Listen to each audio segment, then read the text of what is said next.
le Seigneur a dit à mon Seigneur, assis-toi à ma droite jusqu'à ce que je fasse de tes ennemis ton marchepied.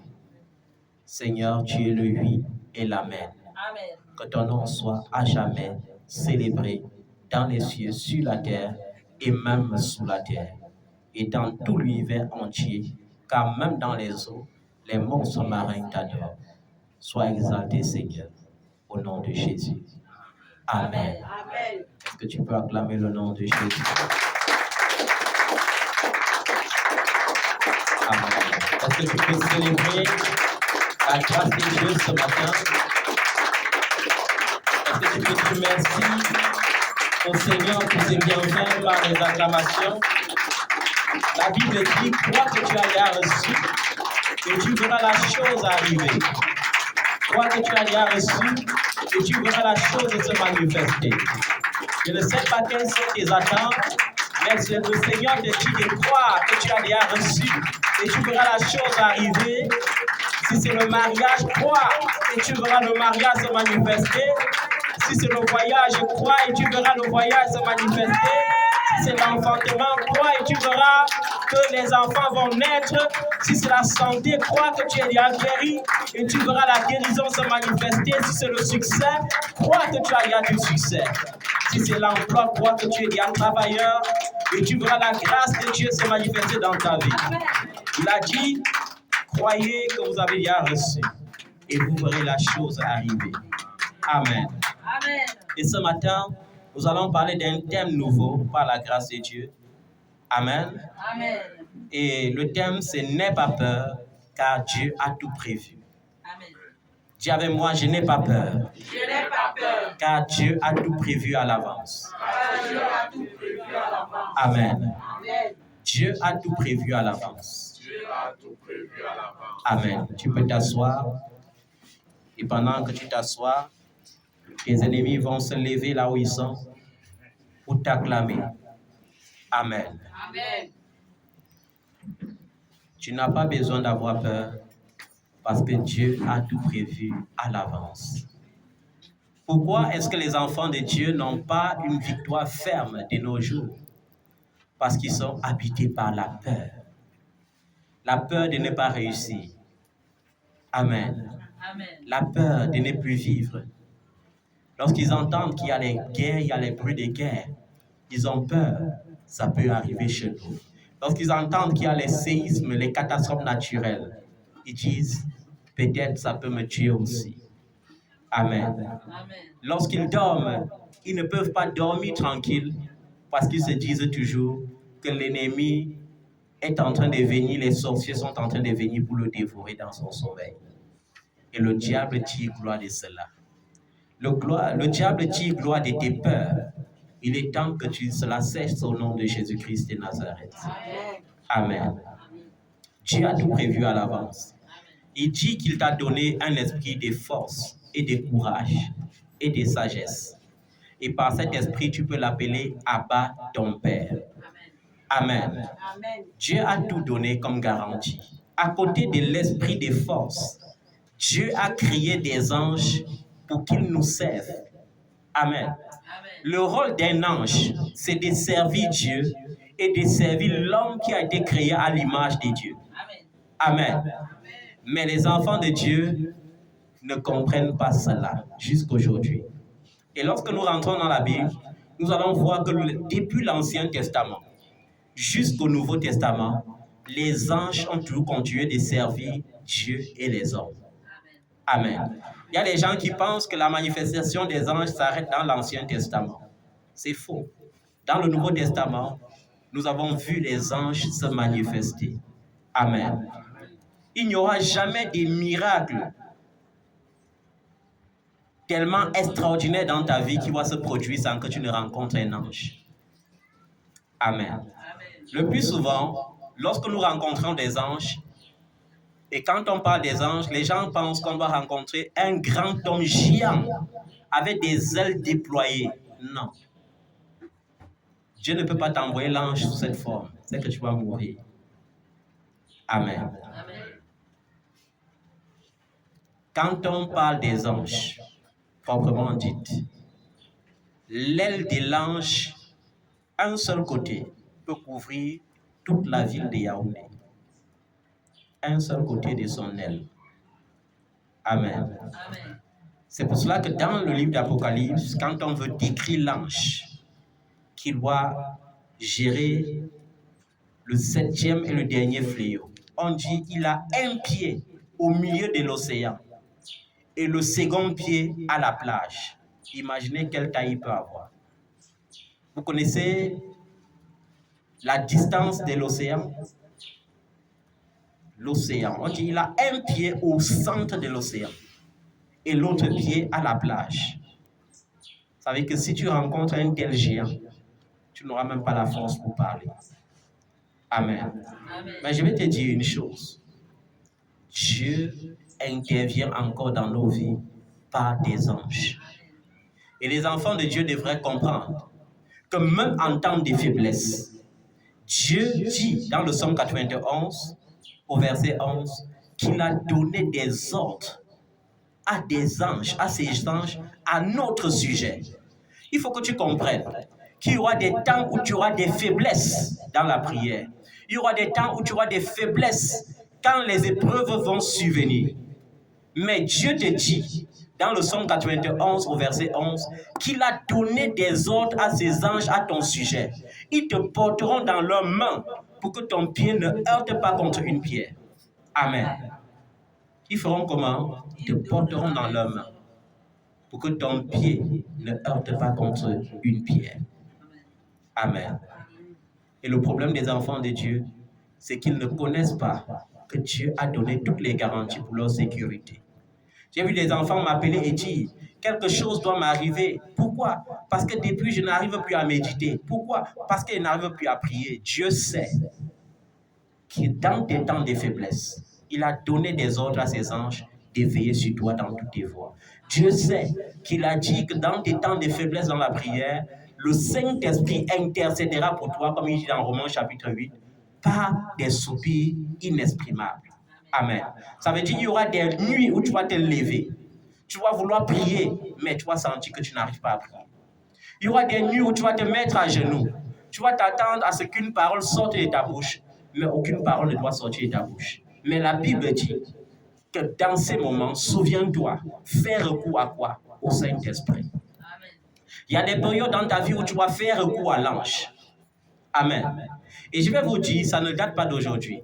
Même les grands prophètes, quand on parle du chef des prophètes, on parle du prophète Élie. Lui, même il n'avait pas compris l'importance de l'ange dans le service. Amen. Mais pourtant, l'ange l'a servi sans qu'il n'invoque même l'ange. Amen. Nous allons parcourir rapidement la Bible pour voir comment Dieu a tout prévu à l'avance. Commençons par l'histoire de Samson dans le livre des Juges. Dans l'histoire de Samson, qu'est-ce qu'on dit? On dit que sa mère était avancée en âge et était stérile. Amen. Elle était avancée en âge et était comment? Stérile. Et la Bible dit qu'elle servait Dieu de tout son cœur. Il y aura des couples où la femme sera plus ferme dans la foi que l'homme. Et il y aura les couples où l'homme sera plus ferme dans la foi que le mari. Mais dans le cas de la femme des monarches, elle était plus pieuse que son mari. C'est pourquoi l'ange a préféré se présenter d'abord à elle. La Bible dit, elle travaillait dans son champ. Amen. C'est écrit dans Juge chapitre 13, du verset 1 au verset 23. Vous aurez le temps de lire cela à la maison parce que le dimanche, ce n'est pas pour faire la lecture biblique. Amen. C'est pour adorer le Seigneur et comprendre ce qui peut nous pousser à l'adorer davantage. Amen. Elle était dans son champ, elle travaillait. Elle ne pensait même plus à sa situation. Amen. Elle travaillait et son âme était dans la joie lorsqu'elle pensait à l'Éternel, son Dieu. Amen. Contrairement à certains d'entre nous aujourd'hui qui sont habités par la peur et l'impatience lorsque le temps passe. Je vais voir une jeune femme qui s'est gardée pour le Seigneur. Elle s'est gardée pour le Seigneur. Elle a préservé son corps. Quand 30 ans arrivent, elle commence à désespérer.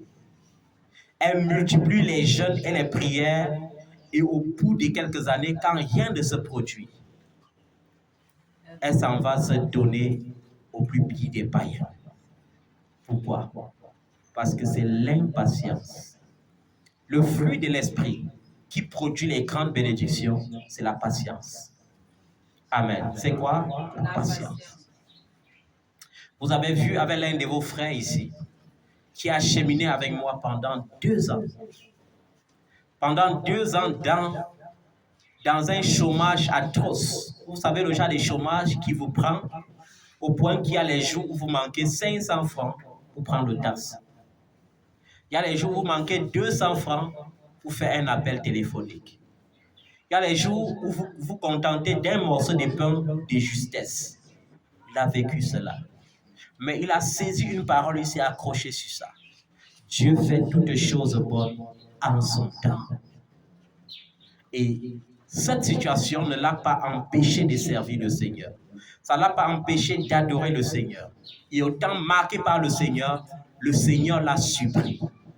Le Seigneur a fait comment? Le Seigneur l'a surpris. Cela veut dire que Dieu est en train de te parler ce matin. Je ne sais pas depuis combien de temps tu attends, dans l'espérance de quelque chose de grand. Parce qu'il y a des choses qui ne sont plus grandes. Mais il y a des choses grandes auxquelles nous aspirons. Il y a des choses grandes auxquelles nous voulons voir la gloire de Dieu. Nous voulons voir la gloire de Dieu au travers de quelque chose de grand qu'il peut faire dans notre vie. Mais de la même manière que la femme de Monash était dans le champ, je te le dis en vérité, l'ange de l'Éternel te visitera. Amen. Quand l'ange l'a visité, elle a cru que c'était un homme qui parlait avec elle. Parce que l'ange est venu et a dit « Bonjour maman ». Elle a dit « Bonjour mon fils ». Est-ce que tu veux que je te parle? Oui, je le veux bien, mon Seigneur. Pourquoi elle dit mon Seigneur?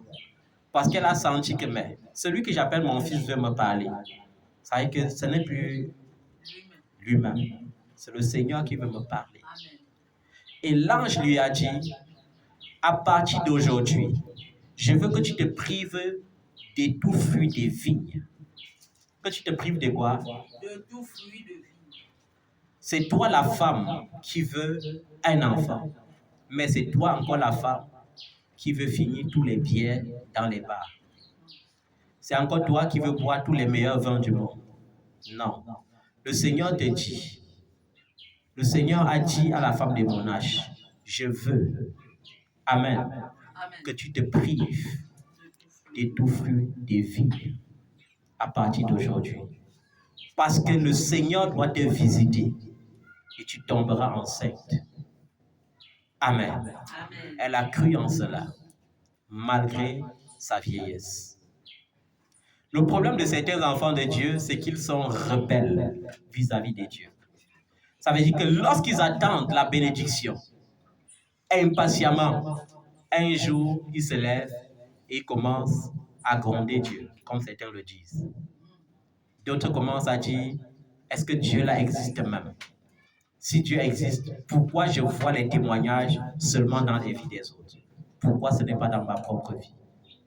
Mais dans le cas de la mère de Samson, il n'était pas question de regarder à gauche ou à droite.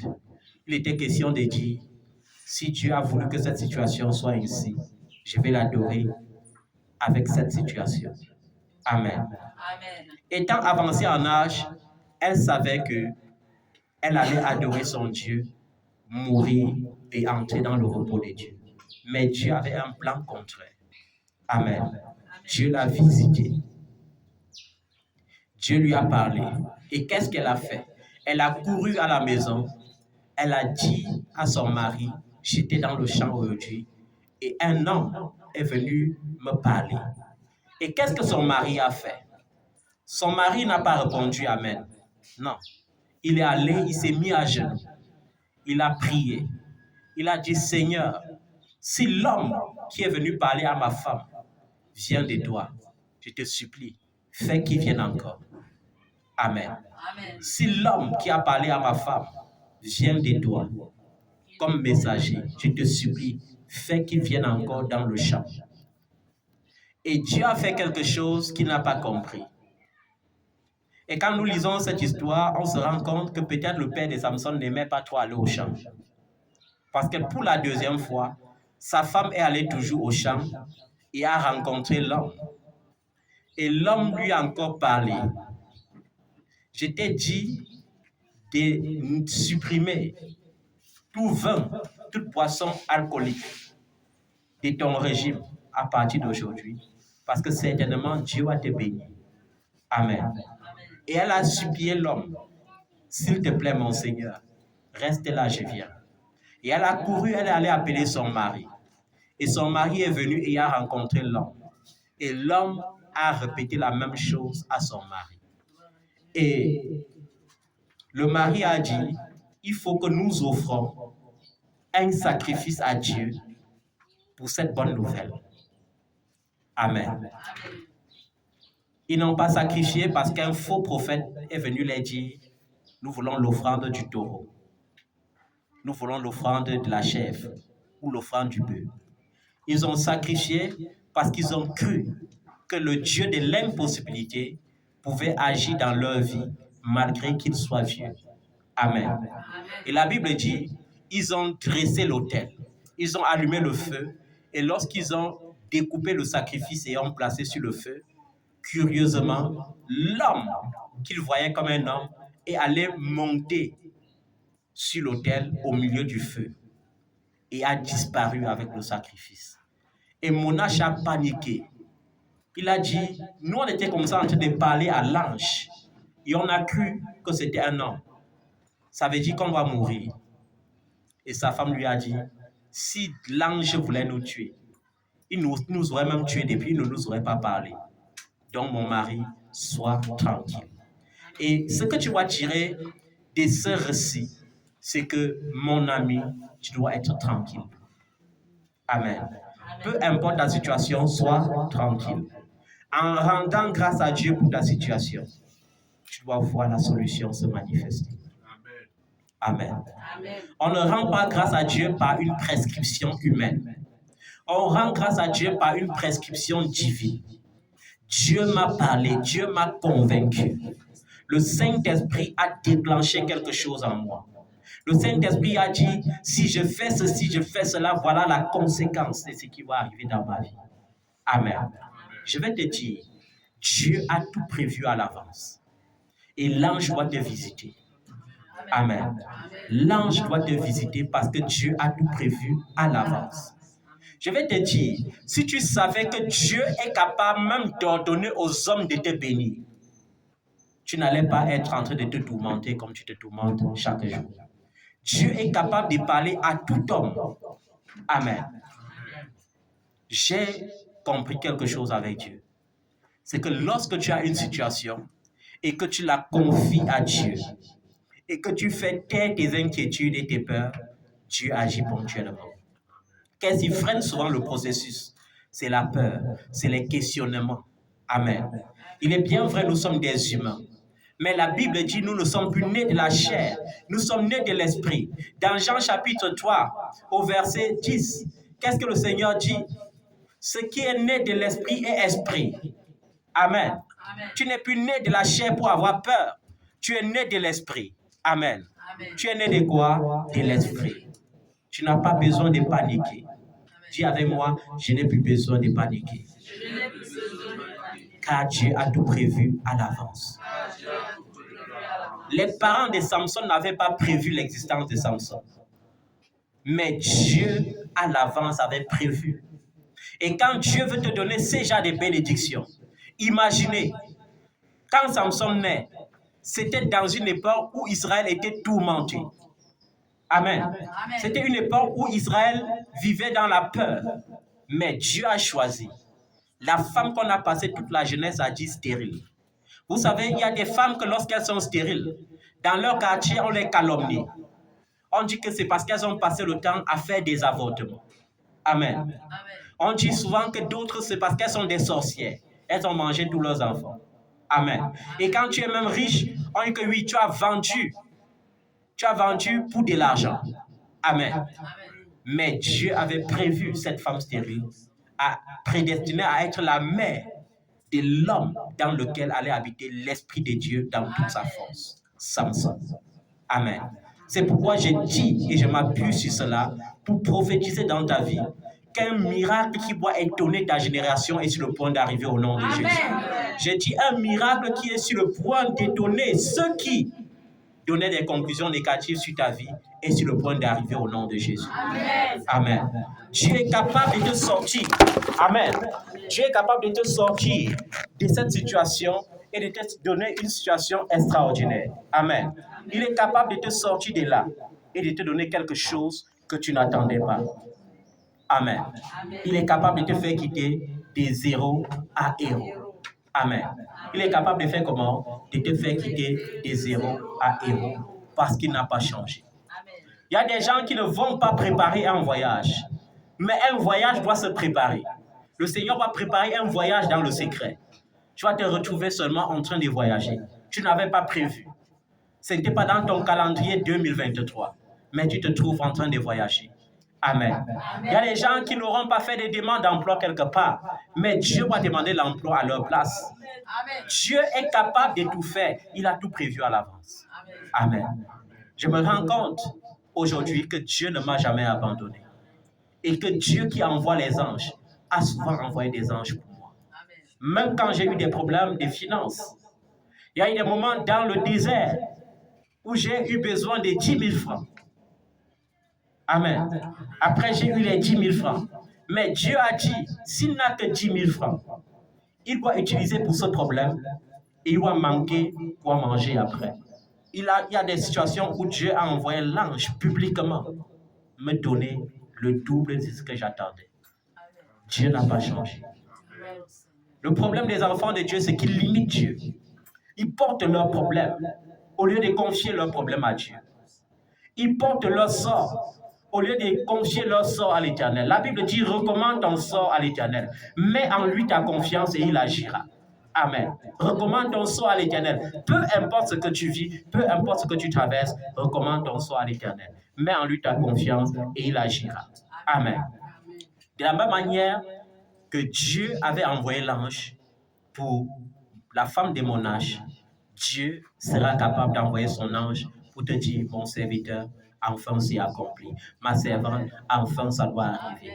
Amen. Dieu avait prévu à l'avance. Même pour Joseph, quand Joseph s'est fiancé à Marie, il ne savait pas que parce qu'il est né de la postérité de David, c'est son nom qui allait être glorifié quand on allait parler de David. Joseph n'avait pas prévu cela. Il était jeune, charpentier.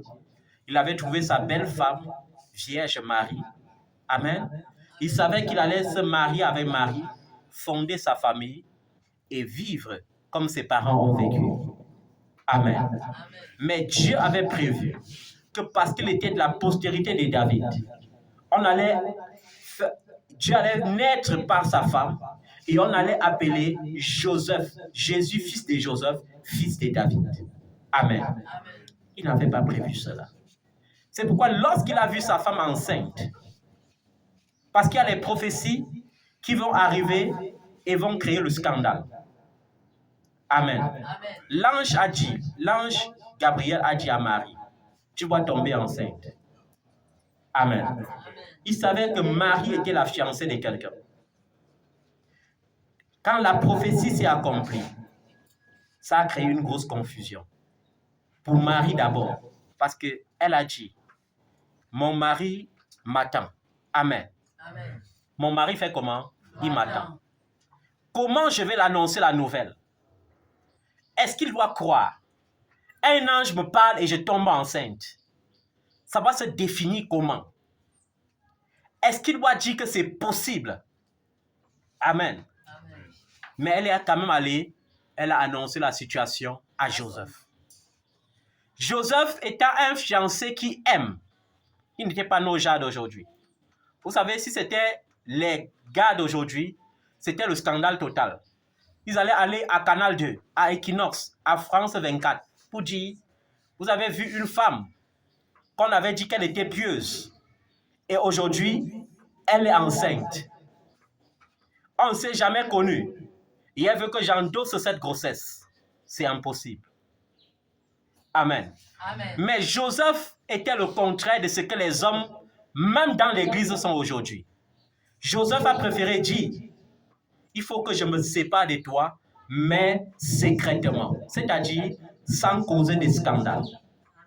Amen. Il a dit, s'il veut causer le scandale, on doit lapider ma fiancée. On va dire qu'elle a commis adultère. Parce que la loi en Israël, pour une vierge qui partait faire ce genre de choses, c'était la lapidation en public. Et je suis sûr que Joseph, dans son plan B, disait, il faut que je leur dise même qu'on nous lapide même à deux parce que je dois moi accepter que c'est entre nous deux que ça s'est produit. Amen. Mais étant troublé, il est allé, il s'est couché, il a invoqué le Dieu de son père David. Il a dit, je ne comprends pas ce qui s'est passé. Je connais Marie, ce n'est pas une femme dispersée. Mais qu'est-ce qui s'est passé? Et il a dormi cette nuit-là étant tourmenté. Et l'ange est venu lui dire, Joseph, ne crains pas de prendre Marie pour femme, car ce qu'elle t'a dit, c'est la vérité. Amen. Je vais vous dire, il y a des prophéties que quand ça arrive dans ta vie, ça bouleverse complètement ta vie. Ça te rend même confus. Amen. Tu es là. Tu n'as pas de passeport. Amen. Tu n'as pas de compte bancaire. Mais une prophétie sort et te dit, cette année même, tu seras désormais en Belgique. Tu regardes tes poches. Tu n'as pas les 110 000 qu'on utilise pour payer le passeport. Mais tu crois en la prophétie. Mais la confusion, c'est que lorsque tu pars raconter ça aux gens, les gens se moquent de toi. Parce qu'on connaît ta situation. On dit, tu n'as même pas de passeport. Et tu crois que cette année, tu seras en Belgique. Que tu crois que ça va se passer comment? Tu crois que Dieu descend encore du ciel? C'est ce que les gens disent souvent. Tu crois que Dieu doit encore descendre du ciel? Pour toi, si. Amen. Mais je vais te dire une chose. Si Dieu ne descend pas du ciel pour moi, il enverra son ange pour moi. Amen. Amen. Si Dieu ne descend pas du ciel pour toi, il enverra son ange pour toi. Et la prophétie s'accomplira. Amen. Et Dieu avait tout prévu à l'avance. Quand Joseph a pris Marie, ce n'était pas terminé. Lorsque les grandes prophéties s'accomplissent dans ta vie, le diable mobilise aussi son armée contre toi. Amen. Le diable avait déjà mobilisé son armée et il avait prévu dans son plan que lorsque l'enfant doit naître, je vais faire en sorte qu'on tue l'enfant. Comme ça, je verrai comment il doit grandir et aller sauver l'humanité comme Dieu a prévu. Amen. Mais le diable, je ne sais pas comment il est. Je ne sais pas si ce monsieur réfléchit souvent. Comment tu peux réfléchir que tu vois Dieu est Dieu? Amen. Et c'est ça. Nous lui donnons toute la gloire souvent parce que nous avons peur. Nous sommes fils de Dieu. Et si tu es fils de Dieu, comment est-ce possible que le démon vienne te tuer? Comment est-ce possible que le sorcier vienne te tuer? Alors que tu es né de Dieu, tu es consacré à Dieu.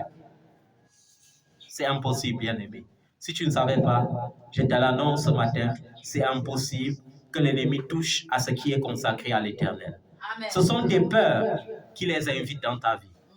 Ce sont tes peurs qui font que l'ennemi, les sorciers de ton quartier te visitent. Parce qu'on te regarde, lorsque tu chantes, on voit la gloire de Dieu. Lorsque tu parles, on voit le feu sortir. Mais lorsqu'on regarde l'intérieur, on voit la crainte. Et la crainte étouffe le feu. Et la crainte empêche au feu de te couvrir. Et ils sont obligés de venir te dévorer. Je vais te dire une chose. Lorsque le diable trouve une occasion, il ne rate pas. Il frappe. Et lorsqu'il veut frapper, il frappe de manière éclatante. Amen. Amen. Si le diable trouve l'occasion de faire en sorte que tu sois calomnié, il doit faire en sorte que tu sois calomnié le genre que tu n'as jamais été calomnié. Pourquoi? Parce qu'il voit en toi la peur. La peur. Amen. Amen. Le diable avait prévu, mais il l'avait ignoré. Il est parfois ignorant. Amen. Mais nous ne devons pas être ignorants. Dieu connaît la fin d'une chose avant son commencement. Le diable avait prévu de tuer l'enfant Jésus. C'est pourquoi lorsque l'enfant naît, l'étoile brille dans le ciel. Les mages qui pourtant sont les serviteurs du diable voient l'astre dans le ciel. Ils suivent l'étoile et ils partent d'abord. Pourquoi ils ne partent pas d'abord voir Jésus? Parce qu'il fallait qu'ils partent voir l'instrument que le diable pouvait utiliser pour éliminer Jésus. C'est pourquoi ils sont d'abord allés voir le roi. Ils ont dit, nous on a vu l'étoile au ciel. Il y a un roi qui te dépasse, qui est né dans le monde, qui est né en Israël. Et le roi dans la ruse dit, allez, voyez exactement là où le roi là se trouve. Et dites-moi aussi pour que je m'en vais aussi l'adorer. Alors qu'il veut comme ça qu'on lui montre là où il y a l'enfant pour qu'il aille tuer.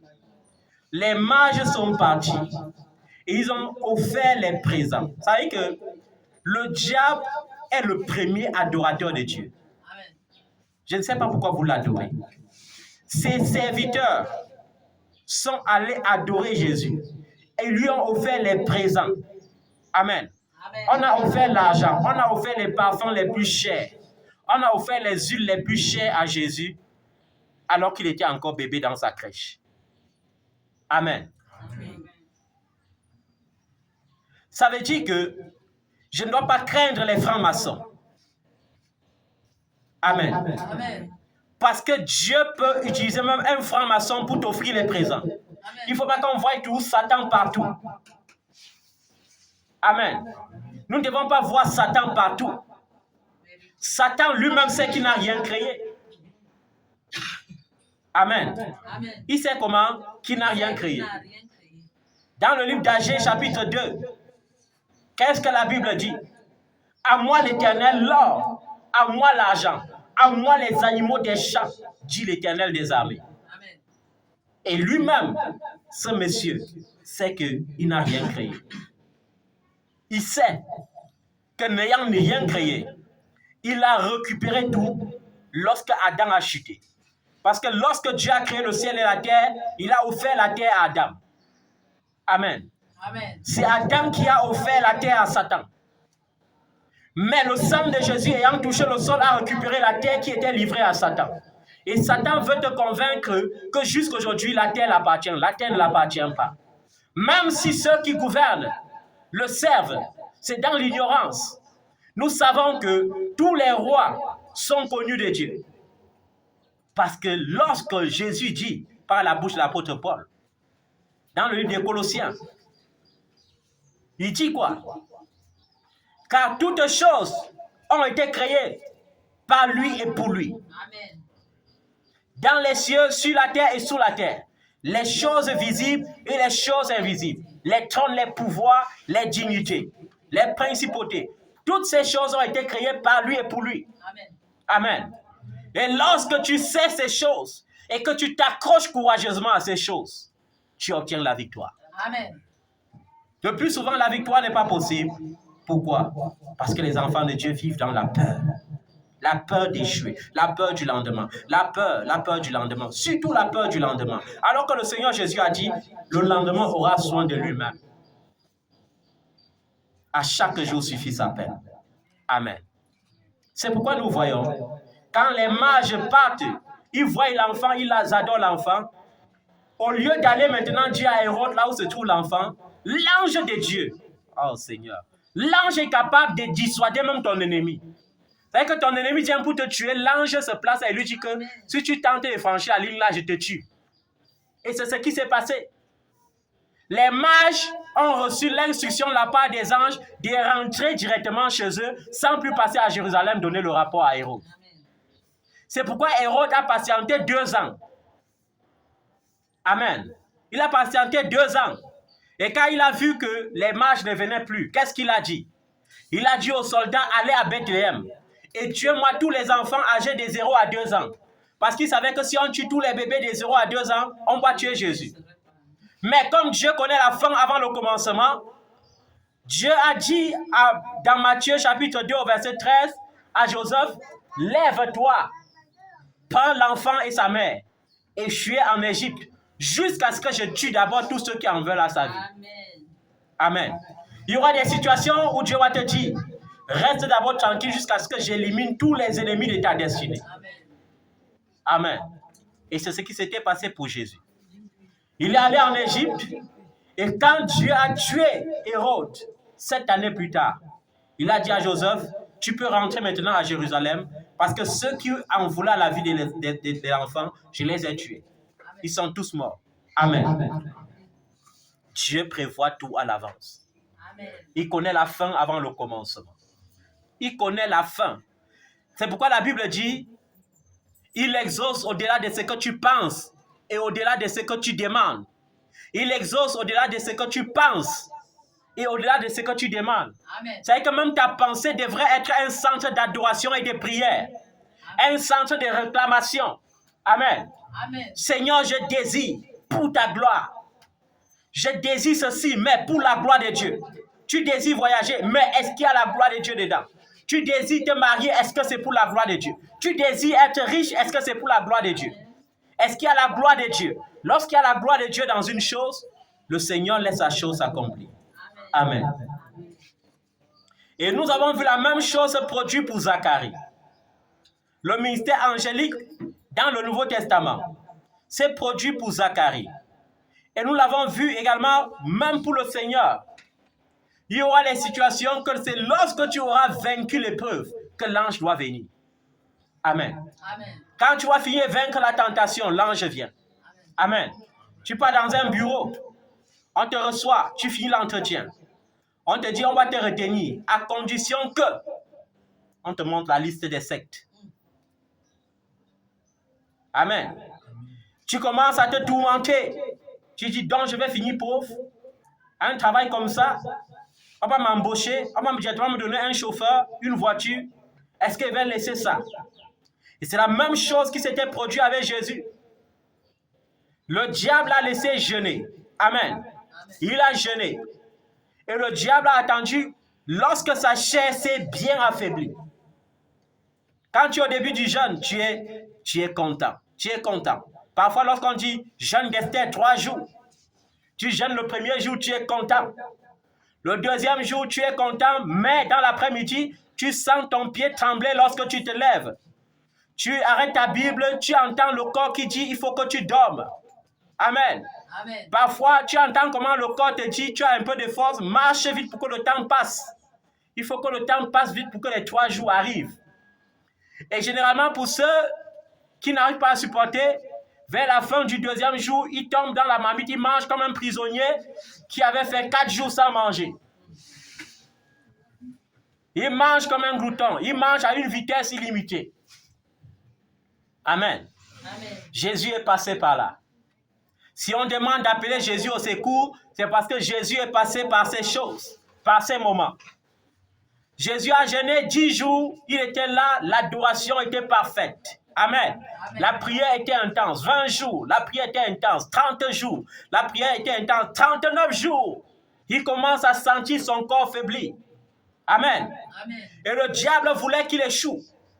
Parce que s'il échouait les 40 jours, ça n'allait pas rectifier les 40 jours de Moïse et d'Élie. Amen. Si Élie avait réussi parfaitement ces 40 jours, Jésus n'aurait plus eu besoin de jeûner pour son ministère. Amen. Mais pour que toute chose devienne parfaite, il fallait qu'il jeûne 40 jours, sans faiblir, sans faillir. Il a senti son corps réclamer. Et le diable a commencé à lui dire, regarde-moi celui-ci, tu réfléchis quoi alors que tu as créé toutes choses, alors que tu es même porteur de miracles. Tu es capable de transformer même la pièce-ci, la pièce en pain et manger. C'est entre nous, est-ce qu'il y a quelqu'un pour te voir? C'est entre nous. Le 39e jour, il a commencé à lui chuchoter ça. Le 40e jour, lorsque le corps était totalement affaibli maintenant, je suis sûr que le Seigneur, parce que notre jeûne, on le fait même luxueusement. On le fait dans la maison. Même quand on est à la montagne, on est à l'abri. Amen. Mais Jésus était au milieu du désert, au milieu des serpents à sonnette. Il n'y avait pas de tente là-bas. Il n'y avait pas d'arbre pour se réfugier. Il y avait un soleil accablant. Amen. Et quand le soleil du 40e jour a frappé au-dessus de sa tête et que le corps a vacillé, il a commencé à avoir faim et soif. Il fallait que le corps mange. Il fallait que le corps s'abreuve pour avoir la force. Le diable est venu. Il lui a dit, transforme ses pieds en pain et mange. Et Jésus a dit, ça ne vient pas de mon Dieu. Amen. Celui-ci veut faire quoi même? Amen. Il veut chanter mais avec quoi? Est-ce que tu sais que c'est moi qui t'ai même crié? L'homme ne vivra pas que des pains seulement, mais de toute parole. Il savait que la parole contient la vie. Il savait que la parole contient le pain qu'on lui demande de transformer. Il savait qu'avec la parole, il n'a même plus besoin de transformation. Il a besoin juste d'ordonner et la chose arrive. Amen. Et le diable a dit, maître, comment je peux échouer? Et il y a les chrétiens qui m'amusent, qui jeûnent et croient que le jeûne va apporter la puissance. Je vais te dire une chose. À chaque fois que tu entres dans un jeûne intense, le diable entre dans les attaques plus intenses encore. Peut-être tu ne connaissais pas ça, mais il faut que tu le saches. Que lorsque tu prends un jeûne intense, le diable aussi mobilise encore les soldats les plus puissants pour dire allons combattre. Mais attendons le temps favorable. Attendons, quand son corps va faiblir, laissons-le chanter. C'est le premier jour, laissons-le chanter. Quand sa chair doit être touchée là, allons lui prêcher notre évangile. Amen. C'est pourquoi il y a certains enfants qui jeûnent. Il dit que le jeûne finit à quelle heure? À 18h. À partir de 15h, son yeux est seulement sur son téléphone. Il regarde l'heure. Il regarde l'heure. Et le diable lui dit, tu sais qu'il n'y a même personne, non? Même si tu bois maintenant l'eau là, hey, tu as autant de la grâce, hein? Tu as autant de la grâce. Ce n'est plus la force. Si tu bois un peu d'eau, qu'est-ce qui va se passer? Il n'y a personne ici. Bois l'eau. Ou bien tu sais que David jeûnait, non? Il y avait le jeûne. Le jeûne de Daniel avait les fruits. Tu vois un peu. Donc, si c'est fort, va chercher un peu de fruits, tu manges. Ça va te fortifier. Amen. Amen. Et pourtant, il faut que la chair meure pour que l'esprit se positionne. Amen. Amen. Il faut que la chair meure pour que l'esprit ait la force. Amen. Amen. Le diable a dit, mais 40 jours, le type s'y a faim. Je parle comme ça, là, il a faim.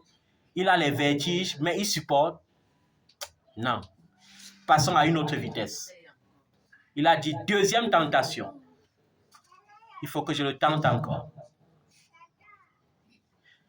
Il y a les hommes de Dieu que lorsqu'ils prient, ils disent qu'ils sont puissants.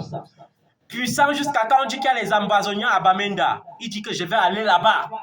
Quand je vais lever ma main au ciel, leurs armes vont tomber. Ne sois pas stupide. Il y a un pasteur qui a essayé ça à Boya. On l'a arrosé avec plus de 50 balles. Il est mort. Quand tu crois que tu es puissant là, tu meurs, tu arrives au ciel, Dieu dit que tu es stupide comme ça. Pourquoi? Il ne t'attendait pas. Mais comme tu es venu, assois-toi quand même. Amen. Amen. La Bible dit que lorsque les hommes se rassemblaient pour lapider Jésus, Jésus, sachant que son heure n'était pas arrivée, il faisait comment? Il se cachait, il fuait. Mais il y a les hommes de Dieu. Je connais même un. J'ai un collègue, prophète.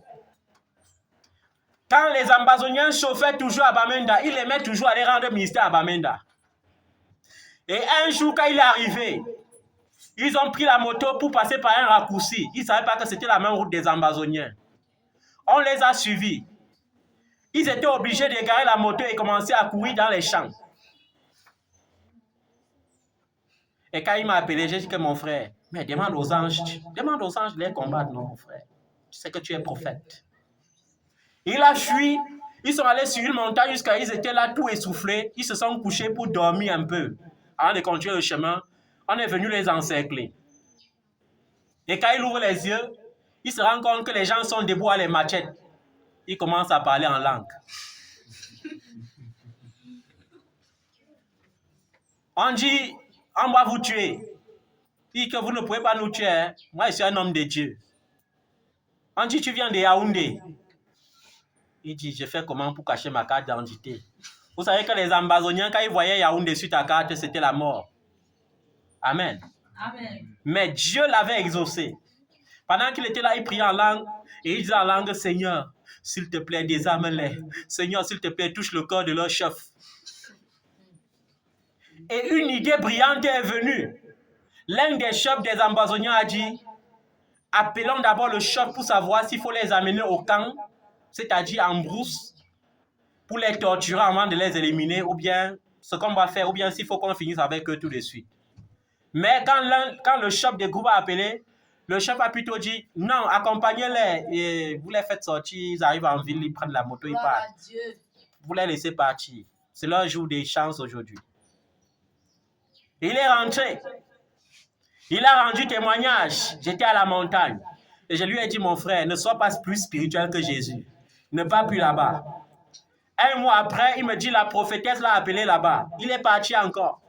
Il m'appelle, homme de Dieu, prie pour moi. Hein. Je suis encore à Bamenda. Et que oui, mon frère, courage. Et pendant qu'ils étaient dans la maison de la prophétesse, les ambazoniens sont arrivés. Ce qu'il avait sauvé ce jour-là, c'est que quand on a dit couchez-vous, il s'est couché le premier. Et dès qu'il s'est couché, il a enlevé son téléphone, il a laissé avec l'argent qu'il avait sur lui. On a récupéré son téléphone et l'argent. On n'a pas fouillé la carte d'identité. On est venu, on a pris seulement le mari de la prophétesse, on a commencé à gifler à la machette. Et on a dit, entre dedans vite, tu nous montres là où il y a l'argent. Nous, on est venu seulement chercher à manger. Et quand on est sorti, on a un peu limé les fesses avec la machette. Le gars a senti qu'il était encore vivant. Quand il est rentré cette fois-ci, il est venu encore témoigner, il dit que gars, tu sais, il y a le power, il y a la puissance. Quand on jeûne à la montagne comme ça, il y a la puissance. Va encore, non, il faut que tu parles encore la troisième fois. Et cette fois-là, il a dit que mon frère, avec ce que j'ai vu là, s'il n'est pas encore pour la troisième fois, on va me tuer. Amen. Amen. Et c'est ça. Jésus était Dieu. Il suffisait qu'il dise à Satan, couche-toi. Ou bien il suffisait que par défi, il accepte la deuxième tentation. Parce que la deuxième tentation, la Bible dit que le diable l'a amené au sommet du temple. Et il lui a dit, saute et jette-toi au sol. Parce que ton Dieu a dit qu'il a donné les ordres à tes anges à ton sujet. Ils vont te porter dans leurs mains pour que tu ne te casses pas quand tu vas tomber là-bas en bas. Jésus lui a dit que je sais, ce sont mes anges. Mais il a aussi dit que tu ne tenteras pas le Seigneur ton Dieu. Amen. Amen. Il y a des gens champions courageux. Ils lisent la Bible, ils interprètent à leur façon. Ils disent, Jésus a dit, ils saisiront les serpents. Et quand ils partent à la montagne, quand Dieu envoie les serpents physiques, parce qu'un jour, quand je partais à la montagne pour la première fois, ne connaissant pas le chemin, j'avais dit au Seigneur de m'accompagner. Et curieusement, il y a des songes que lorsque le diable te permet de voir, c'est même pas Dieu, c'est pour t'intimider. Et la veille du jour où je partais à la montagne, de la solution pour la première fois, toute la nuit, j'ai rêvé seulement des serpents qui me poursuivaient. Et le lendemain, quand je partais à la montagne, j'ai vu un païen qui n'était pas trop content que les hommes de Dieu aillent à la montagne. Je lui ai demandé le chemin, il m'a orienté dans la forêt. Et je me suis retrouvé en pleine forêt. Et quand je me suis retrouvé en pleine forêt, au milieu des hautes herbes, le diable me rappelait le songe la nuit. Tu connais les serpents que tu voyais, non? Ils sont nombreux ici. Ils vont faire ta fête. Amen. Amen. Et j'ai dit, arrière de moi, Satan, je vais aller à la montagne. Et il me dit, malgré les hautes herbes ici, garante. Il dit que je vais aller. J'étais quitté de chez moi à 5 h du matin. À 6h30, j'étais tout dans les hautes herbes en train de dire que, parce que j'étais résolu. J'ai dit, même s'il y a les herbes, montagne signifie sommet. Je vais seulement marcher dans les herbes là jusqu'à arriver au sommet. Quand il va arriver au sommet, ça sera la montagne. Amen.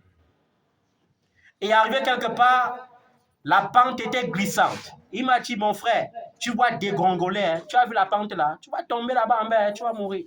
J'ai dit, je vais aller. Je ne tomberai pas. Et à un moment donné, j'ai dit, Seigneur, je n'arrive plus à grimper. De la même manière que tu avais pourvu le bâton à Moïse, pourvois pour moi un bâton. Je n'ai pas de machette, et tu sais. Et Dieu m'a montré un bâton bien taillé. Et j'ai pris le bâton et je me suis efforcé de monter à la montagne. Et quand je suis arrivé au sommet de la montagne, j'ai trouvé peut-être 3 hommes de Dieu. Je ne les ai pas dit immédiatement bonjour et je suis allé dire bonjour à mon Dieu. Et il était 8 h quand il est arrivé à la montagne ce jour. Et j'ai dit, Dieu de Moïse, Dieu qui m'a pourvu ce bâton, je veux que tu me répondes par la nuée. Et la nuée a rempli la montagne. Et comme je parlais à haute voix, les hommes de Dieu avaient écouté. Et quand la nuée a rempli la montagne, j'ai dit, Seigneur, quand la nuée partira, je saurai que tu veux que je parte. Et la nuée a fait 30 minutes. Et quand la nuée est partie, parce que la montagne était toute recouverte, quand ils sont remontés, les hommes de Dieu sont venus se prosterner. On a dit, gars, tu n'as même pas besoin qu'on dise. Hein. On a vu, on a entendu, on a vu. Et comme ils m'avaient vu à le bâton, ils n'ont pas compris l'histoire du bâton. Cette année-là, c'était les bâtons sur la montagne. Chaque homme de Dieu avait un bâton. Amen. Amen. Dieu ne peut pas t'utiliser de la même manière qu'il m'utilise. Et Dieu ne pourrait jamais m'utiliser de la même façon qu'il t'utilise. Non. Amen. Amen. La grâce ne se combat pas, elle se complète. Amen. Amen. Et le diable, il ne se fatigue pas. Quand Dieu nous demande d'être patient, il sait que le diable aussi est patient. Amen. Amen. Le gars ne s'est pas découragé. Deux échecs, il a dit que non. La troisième tentation, s'il avait réussi. Amen. Et c'est la troisième tentation qui séduit sur 1000 hommes de Dieu. Ça séduit 995. J'ai dit sur 1000, il n'y a que 5 qui échappent. La troisième tentation, c'est le pouvoir des mamans. Il a dit à Jésus, ok, comme tu es trop fort là, voilà, voici la dernière épreuve. Prosterne-toi maintenant, tu m'adores. Tu as vu les grandes villes de la terre, ça m'appartient. Tu as vu la gloire de la terre, ça m'appartient. Tu as vu la gloire du monde, les plus grands trésors, ça m'appartient. Prosterne-toi, je vais te donner ça. Jésus a ri. Jésus a dit, celui-ci là, il n'était même pas là quand nous on criait même ça. Quand je criais ça avec mon père, il n'était même pas là. Nous on était là à 3. Moi, mon père et le Saint-Esprit, on créait autre chose pour donner à l'homme. Toi, tu peux voler et tu dis que tu es venu me donner ce que j'ai créé comment. Il a dit, tu adoreras le Seigneur ton Dieu et tu le serviras lui seul. Mais malheureusement, aujourd'hui, beaucoup d'enfants de Dieu et de serviteurs de Dieu parlent de Jésus, mais sont des adorateurs de maman. Parce que l'argent les a séduits. Amen. L'argent les a séduits au point que, ouais, oh, un peuple aveugle, un berger aveugle. J'ai riais l'autre jour quand un homme de Dieu est venu sur Facebook pour illustrer ce que certains leaders font. Comment il tient une bouteille, une bouteille de parfum. Il dit le parfum qui donne la victoire et l'assurance totale est presque prêt. Il manque seulement 1 200 000 pour compléter les ingrédients. Et les ignorants vont courir. Ce qui me plaît dans ce monde, c'est que quand le prophète dit, dans la salle-ci, les 10 premières personnes qui viennent s'aimer 5 millions vont recevoir 5 milliards la semaine prochaine. C'est plus seulement 10 personnes qui se lèvent. Il y a 50 personnes qui se bousculent. Alors que le Seigneur, Dieu est un Dieu d'exactitude. Dieu n'est pas un Dieu comme les gens pensent. Amen. Amen. Et lorsque tu as vaincu la tentation, la Bible dit que quoi? Les anges vont venir et te servir. Amen. Quand Jésus a vaincu la troisième tentation, amen, amen, les anges sont venus le servir. Dans Matthieu 4, verset 11, la Bible dit que les anges sont venus faire comment? Le servir. Vous savez comment les anges agissent encore dans le Nouveau Testament. Dans l'Ancien Testament, nous avons vu comment il a opéré dans la vie de Zacharie. Dans le Nouveau Testament, il a opéré dans la vie de Zacharie. Dans l'Ancien Testament, il a agi pour Samson. Dans l'Ancien Testament, il a agi pour qui encore? Pour Élie, le prophète.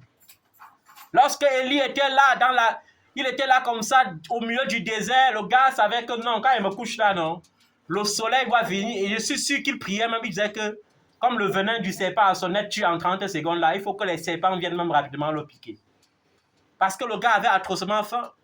Il n'y avait plus de moyens de retour. Jézabel était là-bas avec son armée en train de l'attendre. Amen. Amen. Et quand le sommeil, vous savez qu'il y a certaines famines que quand ça te prend, tu pries même que le sommeil te prend. Parce que quand le sommeil te prend, tu oublies que tu as faim. Amen. Amen. C'est pour les gens qui ont fait même 7 jours de jeûne à sec. Quand tu fais 7 jours de jeûne à sec, à partir du 5e jour, c'est l'insomnie totale. Tu veux dormir, le sommeil ne vient pas. Amen. Amen. Et en ce temps-là, si tu n'es pas connecté au Seigneur, ton corps est en train de dire que tu as vu, non? Il suffit que tu manges un peu. Ça fatigue le corps, là, le sommeil vient. Amen. Amen. Et nous avons vu comment Élie, dans 1 Roi chapitre 19, du verset 1 à 8, il avait faim. Mais l'ange est venu le réveiller, il a dit, gars, il y a la nourriture. Quand il s'est réveillé, il a vu un gâteau avec un rayon de miel. Et comme il était trop fatigué, il a mangé un peu. Tu sais, quand tu as trop faim, tu vois la nourriture, tu n'as plus appétit. L'ange lui a dit que non, gars, réveille-toi, mange pour de vrai, parce que c'est ta nourriture pour 40 jours. Il a compris que non. Le service de Dieu, là, on ne joue pas avec. Amen. On ne peut pas exiger de Dieu ce qu'on attend de lui en tant que serviteur. Il est l'argile, il est le potier, nous sommes l'argile. Amen. Quand Dieu a choisi Jérémie, Jérémie n'était qu'un enfant et un enfant timide. Il a cherché tous les prétextes du monde pour dire à Dieu que je suis un enfant. Je ne suis même pas important en Israël. Quand il veut parler, qui va même m'écouter? Non, Dieu a dit que je vais seulement te fortifier, tu vas parler. Et quand il a commencé à parler, tu sais, quand tu es réticent, quand tu parles, on t'écoute, mais on te fouette d'abord. C'est pourquoi on le prenait souvent, on jetait dans le puits. Il reste dans le puits même 3 jours, on le retire, on le jette encore en prison. On le retire, on fait ça encore. Que tu parles au roi, tu es qui même? Amen. Et le gars, il a parcouru toute sa vie comme ça. Et quand l'âge est venu même de se marier, il a même un peu pensé à la femme, un peu que, hey, Seigneur, il a cherché les arguments. Seigneur, tu sais que la femme, c'est le support de l'homme, non? Je peux prendre une femme là comme ça, elle va m'aider. Dieu a dit que tu ne dois pas épouser la femme, tu dois seulement rester comme ça. Amen. Amen. Et dans Genèse chapitre 20 au verset 3, du verset 3 jusqu'au verset 7, nous voyons comment Dieu est capable de parler même à l'ennemi et de l'ordonner de nous bénir. Amen. C'est-à-dire que tu as peur pour rien. Quand Abimelech a enlevé la femme d'Abraham, Abraham n'est pas allé faire la guerre comme il avait fait la guerre au roi. Non. Abraham est allé continuer de louer seulement son Dieu. Et qu'est-ce que Dieu a fait? La même nuit, quand le roi a commencé à dire à Sarah que, oh, ma nouvelle femme, Dieu lui a dit que si tu tentes même de penser que tu peux toucher Sarah, la femme de mon serviteur Abraham, je vais te tuer, je vais tuer toute ta famille. Le roi a reçu ça dans les songes. Il ne connaissait pas le Dieu d'Abraham, mais le Dieu d'Abraham lui a parlé. C'est que tu paniques pour rien. Dieu est capable de parler à tes ennemis. Dieu est capable de dire à l'ennemi de ta destinée. Il n'a même pas besoin de ta prière pour ça. Que si tu ne libères pas le mariage là cette année, je te tue. Amen. Si tu ne libères pas le diplôme là cette année, je te tue. Si tu ne libères pas l'emploi là cette année, je te tue. Si tu ne libères pas le voyage là cette année, je te tue. Nous paniquons pour rien. Ce n'est pas Abraham qui allait dire à Abimelech. C'est Dieu lui-même qui a dit à Abimelech, va le voir encore, tu négocies avec lui parce que c'est mon serviteur et c'est un prophète. Tu es même obligé de lui donner les offrandes pour qu'il prie pour toi pour que je ne te tue pas. Le roi d'Autriche avait fait quoi? N'est-ce pas? Il avait dit que c'était sa sœur. En arrivant, il savait que c'était la sœur d'Abraham. Mais c'est lui qu'on a blâmé. Et la bonne nouvelle, c'est que je vais te dire, même lorsque tu es tombé et que les païens commencent à se moquer de toi, sois-en sûr, quand Dieu doit finir de se châtier, il va les finir. C'est ce que les enfants de Dieu ne connaissent pas. Lorsque tu as un problème avec un païen, tu as mis la vie du païen en danger. C'est pourquoi tu dois t'efforcer à ne même jamais avoir de problème avec les païens. Parce que quand Dieu finit de te blâmer, il se tourne encore contre eux pour dire que pourquoi vous êtes moqué de mon serviteur ou de ma servante, et il commence à les fouetter. Amen. Amen. La bonne nouvelle que tu devrais savoir en ce mois de mars, c'est que Dieu est en train de libérer tes bénédictions de plusieurs prisons. C'est que tu vas savoir que Dieu est en train d'envoyer les anges pour te libérer des endroits où tu étais encore enchaîné.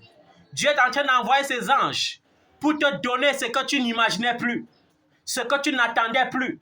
Et ça n'a pas besoin de voir ton âge ou ta position sociale. Amen. Amen. La mère de Samson était vieille et stérile, mais elle a enfanté Samson.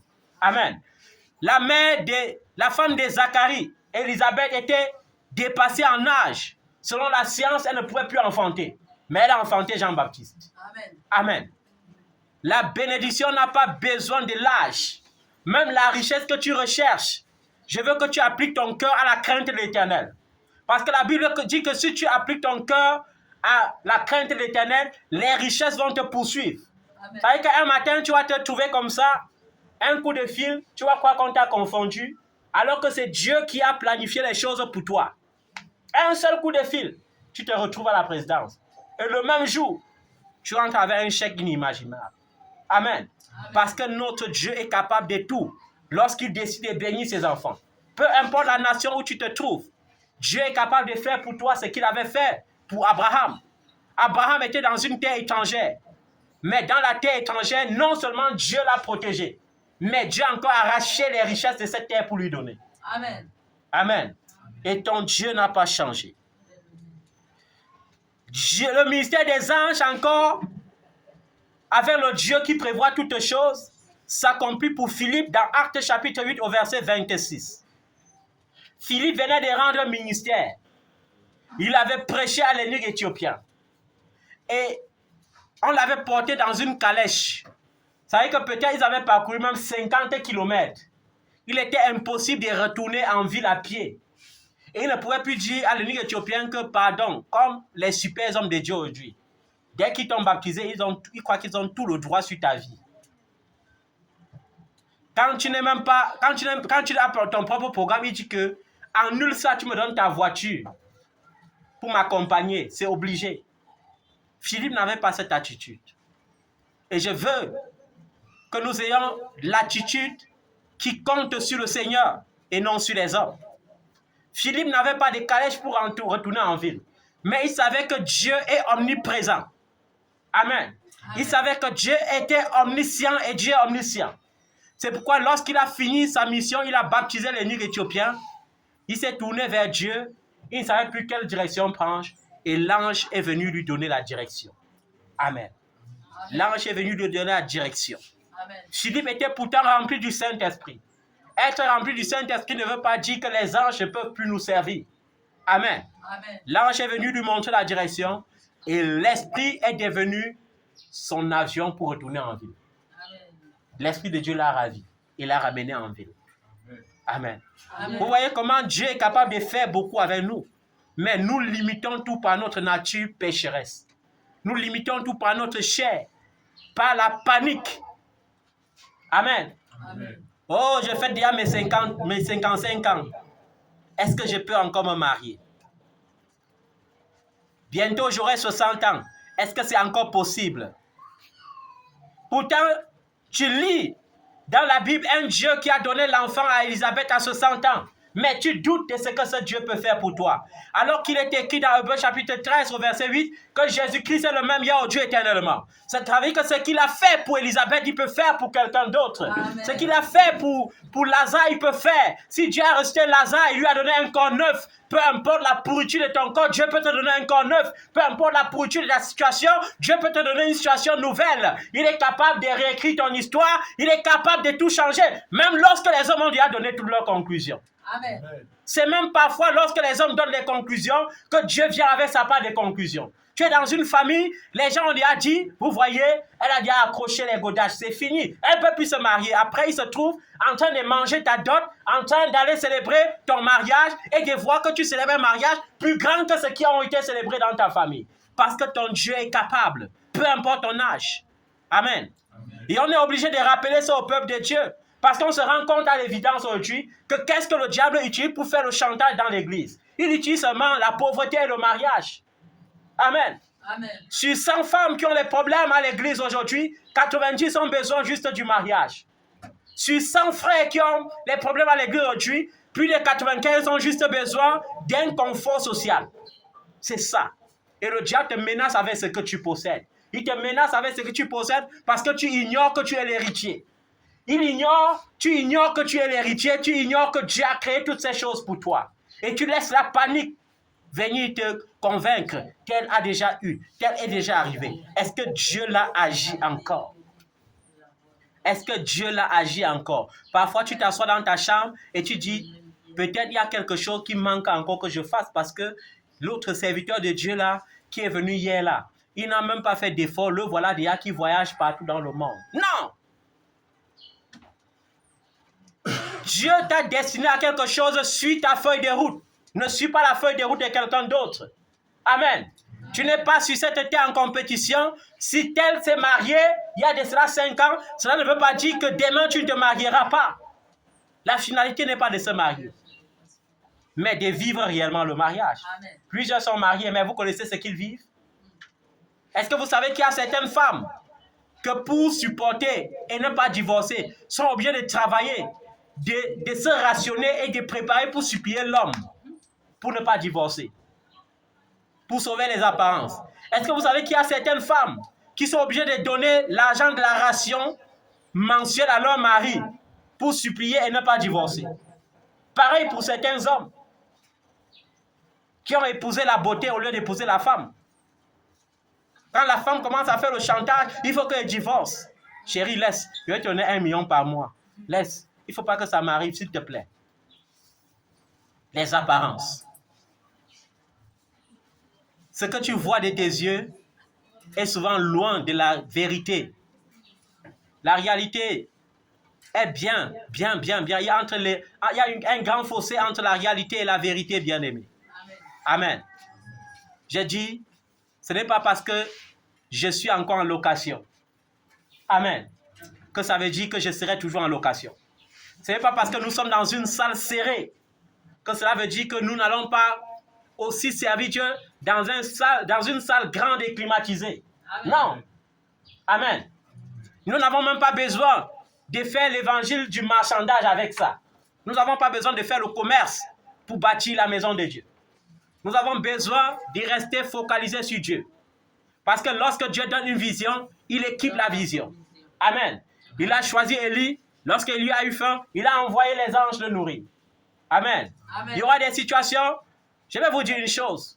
Dieu tire sa gloire dans toutes choses. Amen. Parmi les oiseaux interdits dans la Bible, il y avait le corbeau. Amen. Amen. Mais le corbeau était un sujet, tu ne peux pas aller devant le prophète Élie, tu calomnies le corbeau. Alors que si tu pars devant Noé, tu prononces le nom du corbeau, il va te maudire. Amen. Amen. Si le corbeau n'a pas été utile pour Noé, le corbeau a été utile pour Élie. Amen. Amen. Amen. Et je veux te dire une chose. Tu n'as pas besoin de paniquer. Amen. Tu n'as pas besoin de vivre comme un païen. Ce sont les païens qui paniquent. Jésus a dit, ne vous souciez pas du lendemain. Ne vous questionnez pas sur ce que vous allez manger demain. Et c'est ça la faute de certains enfants de Dieu. Nous sommes dimanche, il est déjà lundi. Et quand il est lundi, ce n'est pas pour voir la manière dont tu dois adorer Dieu. C'est pour dire, qu'est-ce que je vais manger lundi? Je vais me vêtir de quoi? Tous mes habits sont sales. Non, tous mes habits ont vieilli. Je n'ai plus d'habits neufs. Amen. Amen. Et Jésus te dit, entre l'habit et le corps, qu'est-ce qui a plus de valeur? S'il n'y a pas le corps, tu vas chercher l'habit pour faire quoi avec? Amen. Amen. Et il te dit, entre la vie et la nourriture, qu'est-ce qui est plus précieux? C'est la vie. Et il te dit, ne t'inquiète pas de ces choses. Amen. Ton Père qui est dans les cieux sait que tu en as besoin. Amen.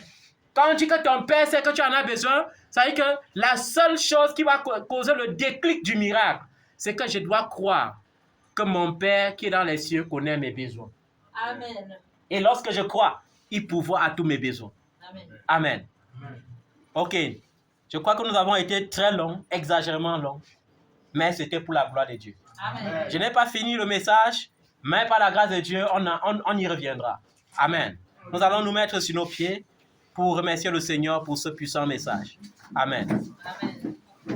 Et tu dois dire avec moi, Seigneur Jésus, Seigneur Jésus, je n'ai plus peur.